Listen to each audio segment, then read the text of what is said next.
Vamos a hablar de un caso muy interesante y bastante inédito de cómo dos medios digitales, alternativos, independientes, orientados a un público que tiene ganas de consumir otro tipo de contenidos más allá de los medios tradicionales, se unieron con un desafío en común. Como consumidores de medios digitales tenemos donde ver estos contenidos, tenemos donde leer estos contenidos, pero el vacío que vimos que había era el terreno de los contenidos para escuchar. Faltaba una plataforma de contenidos donde consumir periodismo on demand de audio en formato podcast. Para los que no saben qué es un podcast, ahora les vamos a contar un poco de qué se trata.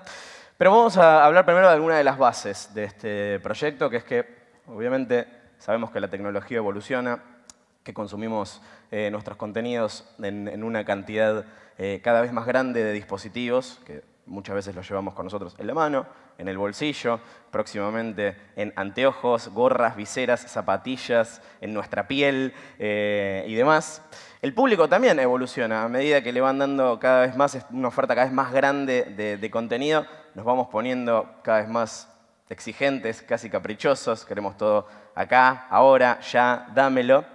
Pero ¿qué pasa con los contenidos? Para nosotros hay pocas plataformas con foco en periodismo que cumplan con las tres condiciones que vamos a ver ahora. Cuando nosotros pensamos estos proyectos, pensamos en eso, en cómo esos contenidos van a ser consumidos y van a circular. Tres características, entonces, decíamos, de este tipo de contenidos periodísticos on demand. Uno es la posibilidad de darle al consumidor de contenido la chance de consumirlo en cualquier momento y en cualquier lugar. El usuario on demand no es igual que el usuario lineal. No consumimos un noticiero de la misma manera que consumimos un documental que podemos ver en Netflix. El usuario tiene que poder acceder desde cualquier dispositivo a una gran cantidad de contenido a la carta, y esa es la primera condición. La segunda es que ya no alcanza con contar las noticias. Por ejemplo, yo, además de hacer podcasts, trabajo en radio. Trabajo en una radio grande en la que un montón de veces la gente lo escucha no solamente para sentirse acompañada, el famoso la radio acompaña, sino para informarse. Y uno a través de la radio quiere consumir lo que está pasando en el momento. El formato on demand es otra cosa, funciona de otra manera. No vas a escuchar un podcast para conocer la noticia que está pasando en el momento, como seguramente no vas a entrar a Amphibia para leer noticias. Son medios que van por otro lado, que van por el lado del análisis, que van por el lado de la profundidad, que van más allá de la noticia. En este caso, la clave son las historias y las crónicas. Y la construcción de comunidades, que es algo que los dos medios me parece que construyeron, o sea, en estos años. ¿Cuántos tiene Posta? ¿3 cumplió? 3 años. ¿Cumplió el otro día? Ya camina, habla. Bien. Anfibia también tiene 5, o sea que ya se pueden pelear. Y bueno, en estos 5 años, y los 3 me parece que cada uno construyó nichos, que me parece que por ahí va la clave hoy de seguramente no escuché todas las charlas, pero muchos van a estar abordando esto, que es más importante hoy dirigirte a comunidades, a nichos, a gente que tenga determinados intereses, que a un gran público. Y es por eso que nosotros lo pensamos de esa manera, o sea, las identidades de los dos medios que se cruzan y piensan contenidos para esas comunidades. También algo que pasa mucho con la oferta gigante de contenido y el consumo descontrolado es que la gente tal vez consume una noticia y listo, y no vuelve al lugar. Lo importante de construir una comunidad más allá de un medio o una marca es fidelizar, darle a la gente, más allá de los contenidos, un lugar donde puedan sentir que son parte de una comunidad. Y eso es algo que creo que Amphibia, que ahora Tomás nos va a contar de qué se trata, lo hace muy bien. Para los que no conocen Amphibia, Amphibia es un medio de la Universidad Nacional de San Martín que publica crónicas y ensayos académicos. El objetivo o la idea es cruzar la academia con el reporteo periodístico y para aportar nuevas miradas a las cuestiones de las problemáticas de la coyuntura o cuestiones de la actualidad. Eso fue cambiando un poco en estos 5 años que les contaba recién que cumplimos, porque fuimos experimentando en otros formatos. Tenemos un documental audiovisual, tenemos 3 capítulos producidos para realidad virtual, hemos hecho cosas en cómics, hay videos, también videos pensados estrictamente para redes sociales. Y ahora llegó el formato, pensamos en que podíamos aportar lo nuestro, o sea, nuestras historias o nuestros puntos de vista en formato podcast, o sea, audio. Para eso pensamos que nosotros teníamos, si querés, ideas o teníamos ejes para dónde, de cómo hacer los podcasts o qué plantear, de qué temáticas hablar, pero no teníamos bien el tema de la distribución y la expertise de los podcasts. Entonces pensamos en una plataforma Posta que ya tenían todo desformado y él lo puede contar bien. Para los que no saben, alguien acá no sabe qué es un podcast. Un podcast es, voy a dar la explicación que yo le digo a mi mamá, que es como Netflix, pero para la radio, ¿no? O sea, la posibilidad de no ver, sino escuchar contenidos de todo tipo, on demand, cuando quieras, donde quieras, en cualquier plataforma, en un sinnúmero de aplicaciones y contenidos que ahora les vamos a contar. Para mí es la respuesta, una pregunta que me hacen mucho, es, ¿el podcast va a reemplazar a la radio? Para mí no funciona de esa manera, no es como una mirada apocalíptica de la tecnología en la que todo lo nuevo reemplaza a lo viejo. Acá se trata de construir una alternativa que le hable a un público distinto. Gente con otras inquietudes que van más allá de los medios masivos cada vez más genéricos, que hablan todos de lo mismo, generalmente a los gritos, y acá pueden tomar el control de dónde escucharlo, cómo escucharlo, qué escuchar sobre todo.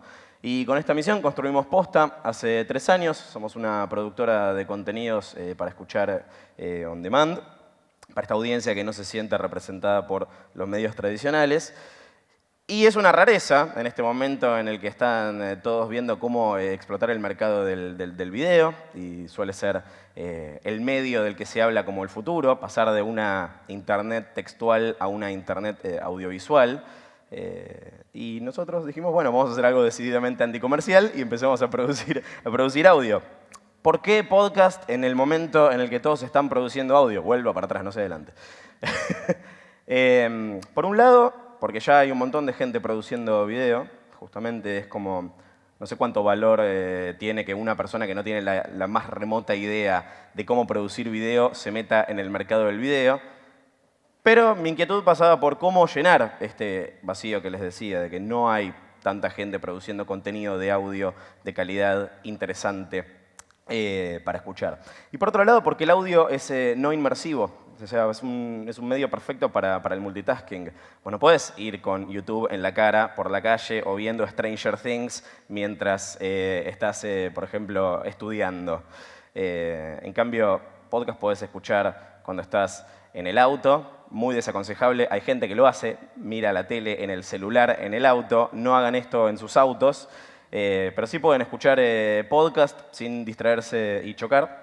Lo pueden hacer mientras están en el gimnasio, lo pueden hacer mientras están duchando, antes de irse a dormir, en un montón de momentos donde no tienen que tener una imagen en la cara todo el tiempo.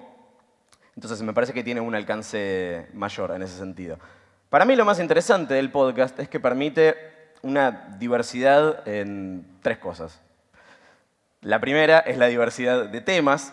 A mí me encanta dar mi ejemplo de cómo conocí los podcasts. El primer podcast que yo escuché es un podcast de Batman. Un podcast que solamente hablaba de Batman. Es como el nicho del nicho. Y el podcast está muy basado en la producción de contenidos específicos para gente con gustos muy particulares. Y en Posta empezamos a producir desde nuestra base, que fue cultura pop, cine, series, música, tecnología, innovación, relaciones. Hay mucho amor, igual que en un 3, porque nos parece que es algo con lo que todos podemos empatizar, en el mejor de los casos. Y actualidad. Un desafío que a nosotros nos pareció interesante es cómo hacemos para producir contenidos periodísticos on demand, que vayan más allá de la noticia. Ahora vamos a contar el caso de Amphibia Podcast. Antes, quiero contarles de la diversidad de formatos, porque el podcast no es solamente un programa de radio hecho para consumirse on demand, sino que además de la diversidad de temas te permite jugar con la forma que le das a ese contenido. Puede ser una charla, una conversación entre personas, puede ser una entrevista en profundidad, pero también puede ser un documental para escuchar, puede ser un formato narrativo, de storytelling, puede ser una ficción. Ahora en Estados Unidos se están produciendo cada vez más contenidos para escuchar, como si se tratara de una serie de Netflix para maratonear, pero una serie que escuchás, como el viejo radioteatro que acá se consumía tanto.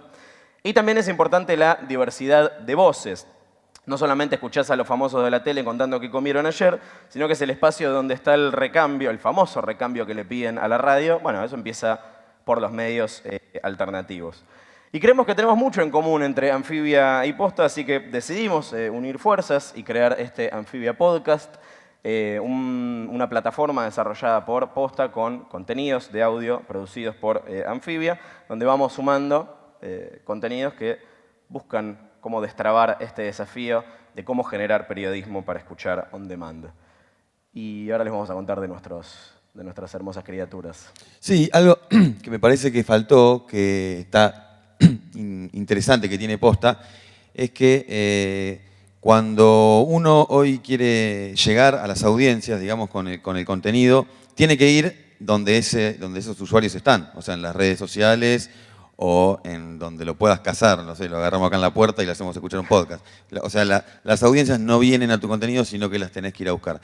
Y lo que tiene Posta es toda la red de plataformas ya creada, entonces tu contenido se sube no solo a la página de Posta, a la página de Anfibia, sino también a Spotify, Apple Podcast. Entonces lo bueno es que cada uno de esos espacios puede tener a su vez como más audiencia, o sea, acá más nichos, digamos. A veces cuando le empezamos a pedir a Luciano que nos pasara estadísticas, nos sorprendía que quizás donde más se escuchaban los episodios eran Apple Podcast, por ejemplo. Nosotros pensamos jamás podía hacer eso, o sea, para nosotros también es un crecimiento interesante porque es salir de la revista, digamos, de las redes sociales e ir copando otras plataformas que ya tienen ese laburo hecho. Yo pensaba si Anfibia, si quisiera hacer contenido audiovisual, estaría bueno también que pueda hacerlo a través de donde la gente ve el audiovisual. O sea, lo ve en Netflix, lo ve en YouTube, lo ve en demás. Entonces, ir aliándose, me parece que eso estaba muy copado. Entonces, cuando empezamos a pensar los contenidos, nosotros dijimos, bueno, ¿cuáles son los pilares o cuáles son los ejes que tiene la revista o de cuáles son las temáticas que más trata? Uno es claramente actualidad política y social, digamos. Entonces se nos ocurrió hacer un ciclo de 11 capítulos que empezara con la campaña de las elecciones que ocurrieron en Argentina hasta hace poco y que terminara el último capítulo con el análisis de esas elecciones. Por eso que es Batalla Cultural, que lo conduce Martín Ale, que está ahí y que es jefe de redacción de la revista, y que durante 11 episodios charló con distintos politólogos, sociólogos, antropólogos, comunicólogos y demás, que todas personas que están pensando en los efectos de los candidatos en los posibles votantes, o no sé, habló de encuestas, de qué tiene en la cabeza una persona cuando va a votar, si lo define 2 semanas antes o lo define ahí. O sea, un montón de cuestiones que abordaban las elecciones desde distintas ramas. Y lo que está bueno, me parece, es que si bien es un podcast que es temporal, porque significó, o sea, tenía sentido en tanto en cuanto haya unas elecciones, fíjense que si los pueden escuchar, muchos son atemporales y pueden hablar de cómo se percibe la política o los candidatos y se puede escuchar dentro de 1 o 2 años y va a tener valor. Nos vamos a querer matar. Sí, seguro. Algo que está bueno, que tiene que ver con la lógica tanto de Anfibia como de Posta, es que podríamos haber dicho tranquilamente, hagamos un podcast de política en el que estemos una semana discutiendo de este tema de agenda, otra semana e ir atados más a la noticia, a lo último que pasó, al último desarrollo en la campaña, que la verdad te da bastante tela para cortar. Pero acá elegimos ir por otro lado completamente. Nos parecía mucho más interesante ofrecer una mirada distinta a todo eso que ya lo podés consumir en un medio tradicional, mucho más atado a la agenda de qué pasó hoy, que producir algo que seguramente lo escuchabas al día siguiente y ya quedaba viejo. Es como dice él, lo podés volver a escuchar y entenderlo cómo se configura ese mapa político. O sea, y es interesante ver la evolución de cómo estaba todo cuando arrancó hasta cómo queda todo configurado al final. Sí, yo estoy seguro que en algunas materias de las universidades deben estar diciendo, escuchate porque hay uno de hegemonía, escúchenlo con Grimson, es una clase, es espectacular. Son 20 minutos en donde entendés la hegemonía, un concepto que lo podés ver en 10 materias en la facultad. Bueno, otro de los ejes de la revista es, o sea, que fue construyéndose en estos años, es la cultura digital. Es otro quizás vosotros podría ser no sé, diversidad sexual o feminismo, violencia de género. Otro es cultura digital. Y en ese caso decidimos hacer Todo de Fake, que ese es el podcast que conduzco yo, que hablamos de todo lo que nos pasa hoy, nos pasa a través de internet de alguna manera, o sea, en el teléfono, en la computadora, en el auto, o sea, transacciones, las compras que hacemos, cómo conocemos gente, todo lo hacemos a través de internet. Entonces, son 10 capítulos en los que entrevisté o charlé con filósofos, sociólogos también, youtubers, instagramers, o sea, todo como para entender qué es lo que está pasando hoy en internet, cómo nos relacionamos, sobre todo. Eso es algo que me interesa bastante. Y bueno, lo pueden escuchar en todas las... También son capítulos que, a diferencia de Batalla Cultural, no tienen un anclaje tan temporal, pero también hablamos de redes sociales. Hoy hablamos de Instagram y capaz que el año que viene ya Instagram no existe más y ese capítulo hay que tirarlo a la basura. No sé. Pero sí, seguramente se pueden escuchar durante este año y el año que viene y van a estar, creo yo, aportando algo al debate. Esta forma que tenemos hoy de consumir contenidos, aplicaciones, dispositivos y demás, en un año va a ser distinta, el año siguiente va a ser distinta, en 5 años va a ser muy distinta y en 10 años va a ser completamente diferente. Entonces también es como muy testimonio de lo que está pasando ahora. Seguramente a medida que vayan transcurriendo las temporadas va a ser interesante ir midiendo la evolución de eso. Vamos a hacer otra temporada, ¿no? Esperemos que sí. Okay, esto termina con la firma en vivo del contrato. No, y lo último es que la idea del podcast es esto que contaba él, que es ir un poco más allá de nuestro vínculo con la tecnología y no contar cuál es el último teléfono que salió o cuál es la última aplicación, sino tratar de ir un poco más allá. Esto sí, que es la estrategia que tuvimos para cada capítulo, me parece que estuvo buena o funcionó desde un sentido que cada capítulo tiene su ilustración. Por ejemplo, esta la quiero en mi casa colgada. Cómo leer el nuevo mapa político. Y era una especie entre TEG y Monopoly del juego. O sea, cada capítulo tenía su ilustración, su título, una venta especial, venta repetida en redes sociales, que eso es algo que Anfibia hace mucho. Y bueno, acá uno cuando hablamos de hackers, no de hackers, sino de seguridad, como nosotros nos estamos bastante, sería como, no sé, predispuestos a que alguien nos hackee y nos saque plata o nos saque datos. Bueno, esta también, ¿no? Hablaba de política en Twitter, que fue un tema que también tocamos con Ernesto Calvo, que es un politólogo. Y algo que a mí me parece particularmente interesante de eso es que antes de hacer de escuchar un podcast a una persona no es tan fácil. Nosotros estamos en esa lucha constantemente. Cuando se lo haces entrar por los ojos funciona de otra manera. O sea, entonces, antes de entrarte por los oídos, sí o sí te tiene que entrar por los ojos. Hay que trabajar en una creación visual cuidada y curada de ese contenido auditivo también. Porque si vos haces un podcast, lo subís, googleás una foto y la ponés, probablemente haya 20 podcasts más que usaron la misma foto para ilustrar ese contenido, entonces no te destacás. Con esto llamás la atención sí o sí. Lo que viene, lo que viene. Lo que viene en Anfibia Podcast, esta semana estrenamos el primer episodio de Gente que Sí, que es un experimento muy interesante porque la base es un programa de radio que conduce Cristian Alarcón y equipo, en el que hay un segmento con entrevistas a personajes. Lo que estamos haciendo es distribuyendo contenido que fue previamente emitido en aire, digamos, para escuchar on demand. Con esta lógica de no se sube el programa entero, porque eso es un programa de radio, pero es la primera vez que estamos pensando en cómo podemos agarrar un contenido que ya se produjo y empaquetarlo de manera tal que una persona lo pueda encontrar por primera vez y que le parezca interesante para escucharlo cuando quiera. Sí, que además, Cristian Alarcón es el director de la revista, por eso también participa, y además cumple la misma lógica o dinámica de los otros dos podcasts, digamos, entrevistas con un eje a personajes. Entonces nos parecía óptimo para esta primera temporada o esta primera incursión de Anfibia en los podcasts, incorporarlo a nuestra grilla. El primer episodio está Miriam Bregman, es súper interesante, ya lo pueden escuchar. Ahora les vamos a decir dónde y demás. Y lo que viene es un experimento con, no sé si algunos de acá escuchan audiolibros, acá es algo que no está del todo instalado. Y vamos a empezar a hacer un experimento que son como lecturas de contenidos que ya salieron previamente en Amphibia, en formato texto, ver cómo lo podemos traducir a formato audio.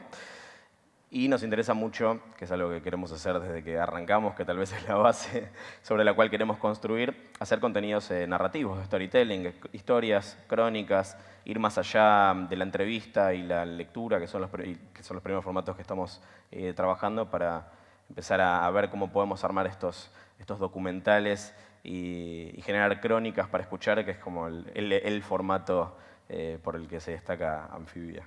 Claro, sí, ese es nuestro objetivo como de máxima, es poder construir una temporada en base a un caso, que puede ser un caso periodístico o un tema que nos interese. Nosotros podríamos haberlo hecho de Santiago Maldonado, por ejemplo, hacer toda una serie sobre ese tema, pero bueno, nos parece que ese es un paso más, así que queda para el futuro, pero lo vamos a hacer. Mientras tanto, nos pueden escuchar en la web de Amphibia, en la web de Posta y, como contaba Tomás, distribuidos en un montón de plataformas. Estamos en Spotify. Si ponen Amphibia en el buscador de Spotify, les va a aparecer la opción de seguir al canal de Amphibia Podcast y ahí van a recibir automáticamente cuando salga un episodio nuevo. Lo van a tener ahí entre sus suscripciones. Si ya escuchan podcast, pueden buscarlo en la plataforma que usan. Estamos en Apple Podcast, como decía, así que esperemos que les haya parecido interesante y gracias por escuchar.